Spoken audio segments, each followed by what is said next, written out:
Hello everyone. Welcome to For Nurses Preparation YouTube channel. I am Neeraj Kumar Kyathal. Today is 7th of August 2023. Let's begin today's MCQ session for upcoming AIMS NORCET exam. Our first question is, in which position lung biopsy typically performed?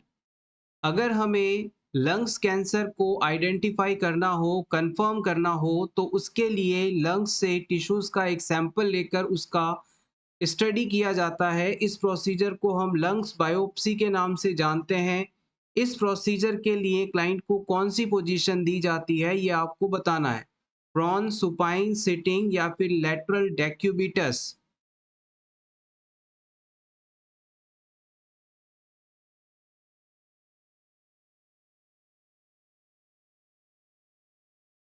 The correct answer is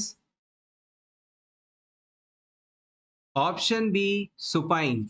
जब हम client को सीधा लिटा देते हैं, supine position में रखते हैं, तब इस क्लाइंट का जो चेस्ट एरिया है वो पूरी तरह से विजुअलाइज होता है, इजी हो जाता है एक्सेस करने के लिए, और पेशेंट भी कंफर्टेबल रहता है, और इस पोजीशन से हम इजीली लंग्स से बायोप्सी सैंपल ले सकते हैं। Next question is, how many people does one pharmacist cover in this scenario? किसी एक जगह पर कितनी आबादी हो कि आप वहां पर एक फार्मासिस्ट अपॉइंट कर सके, या यूं कह सकते हैं कि एक फार्मासिस्ट कितनी आबादी को कवर करता है? 10,000, 20,000, 50,000 या 1 लाख?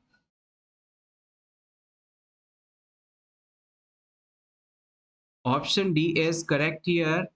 1 लाख, 1 लाख पॉपुलेशन होने पर एक फार्मासिस्ट को अपॉइंट किया जाता है। Next question is, what is the normal temperature range of ice line refrigerator? Ice line refrigerator का नॉर्मल टेम्परेचर रेंज कितना होता है?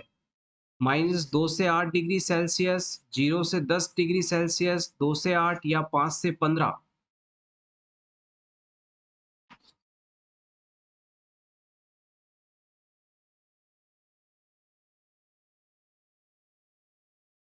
Option C is correct here. 2 से लेकर 8 डिग्री सेल्सियस के बीच में, 8 डिग्री सेंटीग्रेड के बीच में आइस लाइन रेफ्रिजरेटर का टेम्परेचर होता है। Next question is, which position is commonly used after a liver biopsy procedure? किसी क्लाइंट में आपने लीवर बायोप्सी के लिए सैंपल लिया, अब इस प्रोसीजर के बाद आप इस पेशेंट को कौन सी पोजीशन देना चाहेंगे? Supine, prone, left lateral, right lateral?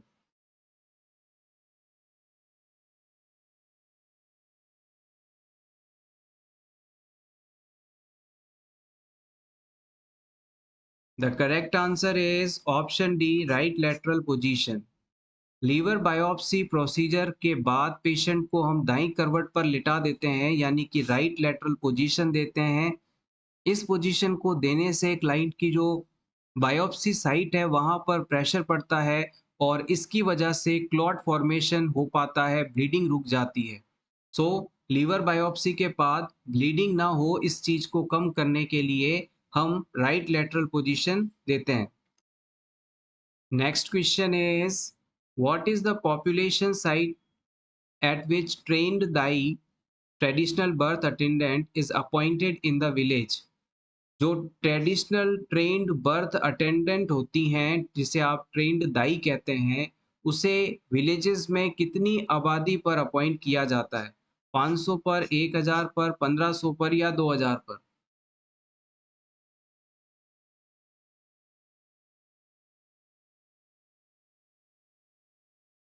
The correct answer is option B, 1000। अगर किसी विलेज में 1000 की आबादी मौजूद है, तो वहां पर एक ट्रेंड डाई को अपॉइंट किया जाता है। ट्रेंड दाई वह ट्रेडिशनल बर्थ अटेंडेंट होती है जिसे हम ट्रेनिंग देकर चाइल्ड बर्थ कैसे करवाना है, मैटरनल और न्यूबॉर्न केयर कैसे प्रोवाइड करनी है, ये सब सिखाते हैं। Next question is, During transurethral resection of prostate, which position is commonly used? किसी पेशेंट में आप TURP प्रोसीजर कर रहे हैं, इस प्रोसीजर के दौरान उसे कौन सा पोजीशन दिया जाएगा? Supine, prone, lithotomy, Trendelenburg.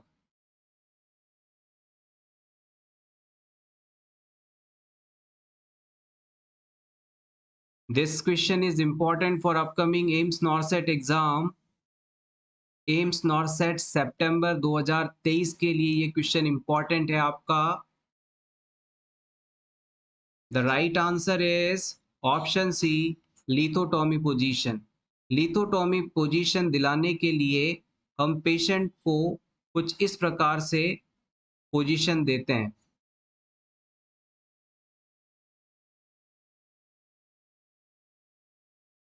Patient को सुपाइन पोजीशन में लेटाने के बाद हम पेशेंट के पैरों को इस प्रकार से स्ट्रिंग्स का सपोर्ट देकर हवा में ऊपर रखते हैं, तो ये पोजीशन लिथोटॉमी पोजीशन कहलाती है। और इस पोजीशन के दौरान हम क्लाइंट में transurethral resection of prostate procedure perform करते हैं। बेसिकली इस प्रोसीजर के अंदर हम एबनॉर्मली साइज में इंक्रीज हो रही प्रोस्टेट ग्लैंड के साइज को रिड्यूस करवाते हैं। Next question is, what is the temperature range typically maintained in walk-in freezers? Walk-in freezers में कितना टेम्परेचर रेंज मेंटेन किया जाता है? -5 से -15 डिग्री सेल्सियस, -10 से -20, -15 से -25, -20 से -30।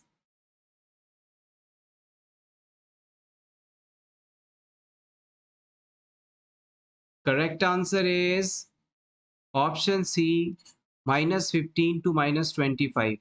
-15 से लेकर -25 डिग्री सेंटीग्रेड के बीच में आपका वॉक इन फ्रीजर्स का टेम्परेचर होता है।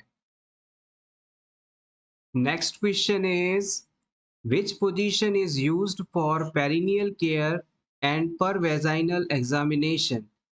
पर वेजाइनल एग्जाम परफॉर्म करने और पेरिनियल एयर केयर देने के लिए कौन सी पोजीशन इस्तेमाल की जा सकती है? प्रॉन, सुपाइन, डॉर्सल रिकम्बेनेंट या फिर ट्रेंडलनबर्ग?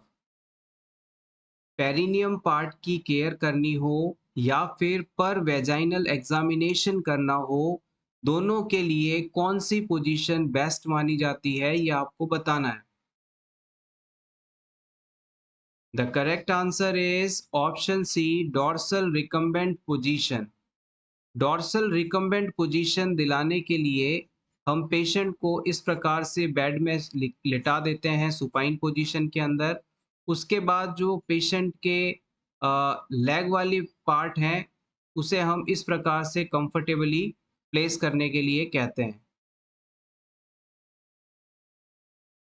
यानी सिंपली कहें तो पेशेंट के जो पाँव हैं वो घुटने वाले हिस्से से मुड़े हुए होते हैं, नीस एरिया से फ्लेक्स्ड होते हैं, और जो बैक वाला एरिया है, हिप एरिया है, यहाँ से भी फ्लेक्स्ड होते हैं। और पैरों का जो नीचे वाला हिस्सा है, फुट वाला पार्ट है, वो बेड के ऊपर पूरी तरह से फ्लैट टिका रहता है। ऐसा पोजीशन देने पर क्लाइंट का जो पेरिनियम वाला हिस्सा है, ये वाला हिस्सा है, ये पूरी तरह से विजुअलाइज होने लगता है और इजीली हम इसे एक्सेस कर सकते हैं। इस एरिया के अंदर पेरिनियल केयर कर सकते हैं, पर वेजाइनल एग्जामिनेशन कर सकते हैं। इवन फीमेल्स को कैथेटर लगाने के लिए भी यही पोजीशन हम उपयोग में लेते हैं। इसके अलावा आपसे पूछ लिया जाए कि गायनोकोलॉजिकल या ऑब्स्टेट्रिक प्रोसीजर के लिए अच्छी पोजीशन कौन सी मानी जाती है, तो भी आप डॉर्सल रिकमेंड के बारे में बता सकते हैं। Next question is, how many people does one lab technician cover in this scenario? एक लैब टेक्नीशियन कितनी आबादी पर अपॉइंट किया जाता है? 1000, 5000, 10,000, 15,000?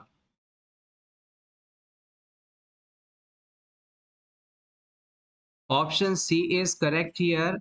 अगर किसी जगह पर 10,000 लोग रहते हैं, 10,000 की पॉपुलेशन है, तो वहां पर एक लैब टेक्नीशियन को अपॉइंट किया जा सकता है। Next question is, how many fully frozen ice packs are typically used in vaccine carriers. Vaccine carriers के अंदर कुल कितने फुल्ली फ्रोजन आइस पैक्स का इस्तेमाल किया जाता है?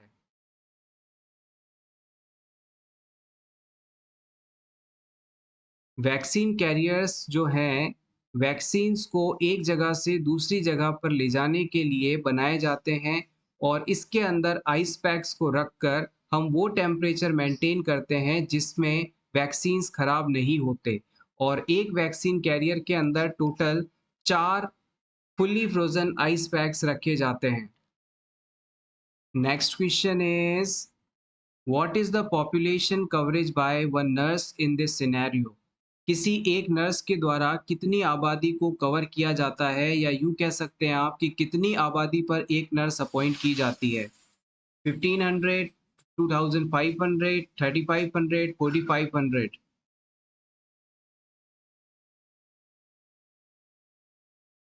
The right answer is option C 3500। 3500 की आबादी पर 3500 की जनसंख्या पर एक नर्स को अपॉइंट किया जाता है। Next question is what is the temperature range typically maintained in walk in coolers? Walk in coolers के अंदर कितना टेम्परेचर रेंज मेंटेन किया जाता है? -5 से 5 डिग्री सेल्सियस, 0 से 10, 2 से 8, 5 से 15?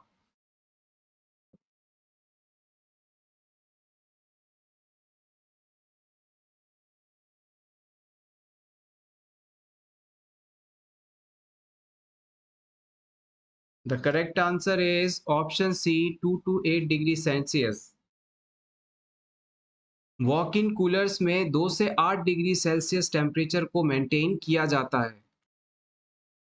इन वॉक इन कूलर्स का इस्तेमाल government medical store depot, state and regional vaccine store centres पर किया जाता है। Next question is in which situation Trendelenburg position is commonly used? इनमें से किस सिचुएशन में ट्रेंडलनबर्ग पोजीशन इस्तेमाल की जाती है? Hypotensive patients, hyperglycaemic patients, hypertensive patients या फिर हाइपोथायरॉयडिज्म केसेस?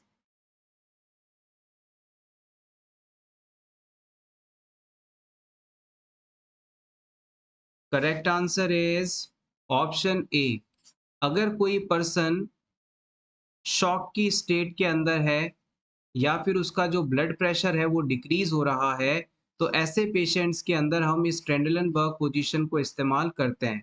इस पोजीशन को देने के लिए हम पेशेंट के सिर वाले हिस्से को पैर वाले हिस्से की तुलना में थोड़ा-सा नीचे कर देते हैं। यानी पेशेंट का जो सिर वाला पार्ट है, हेड वाला एरिया है, वो लेग की तुलना में हल्का-सा नीचे होता है, जिससे वीनस रिटर्न बढ़ जाता है, वाइटल ऑर्गन्स तक ज़्यादा ब्लड सप्लाई पहुँच पाती है और ऐसे में हाइपोटेंशन और शॉक वाले पेशेंट्स को बेनिफिट मिलता है।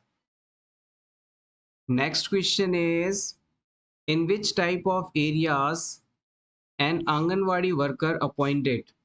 कितनी आबादी पर किन क्षेत्रों में आंगनवाड़ी वर्कर को अपॉइंट किया जा सकता है, ये आपको चूज करना है। प्लेन एरिया यानी मैदानी क्षेत्रों में जहां पर 400 से 800 की आबादी हो। ऑप्शन बी हिली एरियाज में यानी पहाड़ी क्षेत्रों में जहां पर 400 से 800 की आबादी हो। प्लेन एरियाज में जहां पर पॉपुलेशन 300 से 800 के बीच में हो या फिर हिली एरियाज में जहां पर आबादी 300 से 800 के बीच में हो।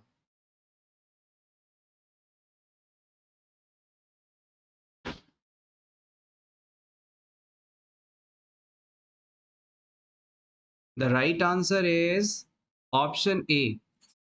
आईसीडीएस प्रोग्राम के तहत आंगनवाड़ी वर्कर्स को अपॉइंट किया जाता है और किसी प्लेन एरिया में यानी मैदानी क्षेत्र में 400 से अगर 800 के बीच में पॉपुलेशन है तो वहां पर एक आंगनवाड़ी वर्कर अपॉइंट किया जाता है। Next question is how many fully frozen ice packs does the carrier box typically contain? किसी फुली किसी वैक्सीन कैरियर बॉक्स में कुल कितने फुली फ्रोजन आइस पैक्स मौजूद रहते हैं? 1, 2, 3 या 4? वैक्सीन कैरियर बॉक्स में 2 फुली फ्रोजन आइस पैक्स को रखा जाता है।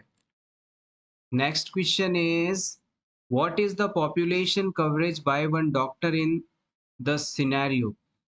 किसी जगह पर कितनी आबादी होने पर एक डॉक्टर अपॉइंट किया जाता है? 1000, 2000, 3000, 5000?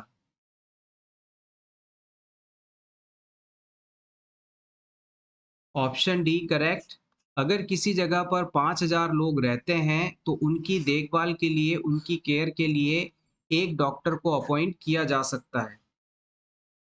Next question is what is the temperature range typically maintained in deep freezers? Deep freezers में कितना टेम्परेचर रेंज मेंटेन किया जाता है? -5 से -15, -10 से -20, -15 से -25, -20 से -30?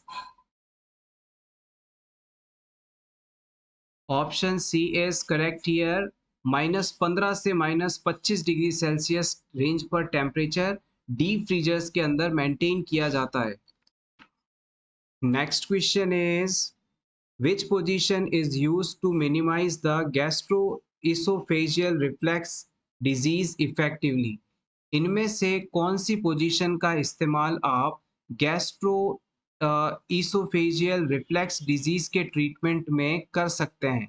Trendelenburg, supine, prone, Fowler's? Gastroesophageal reflux disease के अंदर पेशेंट के द्वारा जो भी फूड कंटेंट स्टमक में एंटर करवाया जाता है यानी खाया जाता है, ये वापस स्टमक से इसोफेगस की तरफ मूव करने लगता है। यही चीज गैस्ट्रोइसोफेजियल रिफ्लेक्स डिजीज है। और इस पेशेंट को ट्रीट करने के लिए हम फॉवलर्स पोजीशन का इस्तेमाल करते हैं या फिर रिवर्स ट्रेंडलनबर्ग पोजीशन भी यहाँ पर दी जा सकती है। यहाँ पर रिवर्स ट्रेंडलनबर्ग पोजीशन भी दी जा सकती है, जिसमें पेशेंट का जो हेड वाला पार्ट है पैरों की तुलना में ऊपर कर दिया जाता है। पेशेंट के सिर वाला हिस्सा पैरों की तुलना में ऊपर कर देना रिवर्स ट्रेंडलनबर्ग पोजीशन है। ये चीज जीईआरडी पेशेंट के लिए बेस्ट मानी जाती है। अगर किसी वजह से ट्रेंडलनबर्ग पोजीशन दिया जाना संभव नहीं हो तो आप इसे फॉवलर्स पोजीशन दे सकते हैं। इसमें पेशेंट को इस प्रकार से सीधा बैक में सपोर्ट देकर बैठा दिया जाता है। Next question is what is the population size at which a village health guide is appointed into the village? एक विलेज हेल्थ गाइड को विलेज में कितनी आबादी होने पर अपॉइंट किया जाता है? 500, 1000, 1500 या 2000?